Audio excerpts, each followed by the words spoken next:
Ndadaye yakora yari umunyamabanga ajejwe kumenyesha amakuru, niwe mbere twandikana ikinyamakuru citwa Flambeau de la Révolution.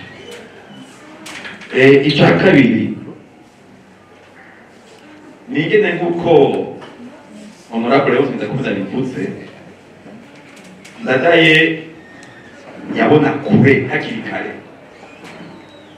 hanyuma agatunganya abantu abamwumviriza kuko swakoze bamwumviriza kugira ngo habona amuca inyuma. Ndibuka mu 1982 harabaye Leonce aravyibuka ikoraniro mu kaminuza ry'umugambwe ubu mugabo iryo koraniro mu kaminuza warumva ko batategera neza ya Alliance des Forces Progressistes Burundaises Ndadaye yavuga. Mbere bamwe bakagira bati no kumukumira tumukumire, bati Ndadaye yasaze yaciye mu bihe. Icyo gihe Ndadaye ntiyagiye gukora mu kaminuza,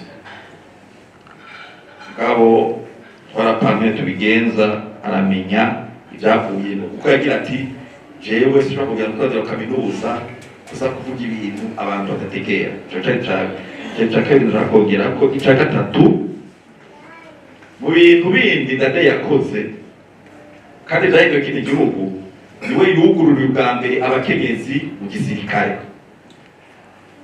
Mu gisirikare niwe wa mbere yugururiye abakenyezi. Muzobaze aba-ofisiye ba mbere binjiye mu 1993 kandi vyari vyoroshe kurya umuntu ashaka kwaga ibintu araronka idahagararako.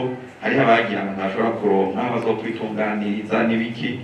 Ndadaye ababwira ati mbega harya mu rugo tuba hari ivyo kwitunganiza ko umukenyezi n'umugabo canke arashobora guhura kagasanga babigenza neza.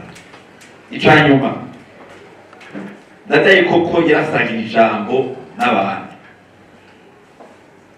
Ndibuka yuko igihe yaramaze gutsinda ku itariki ya mbere mu gushiraho leta, haba mu vyerekeye ivyo leta izorangura, haba mbere n'umuza turavuga amazina, yaragishije inama abantu bakorana nabo.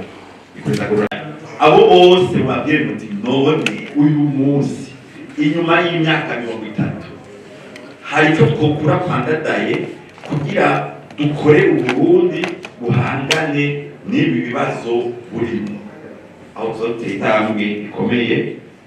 Murakoze.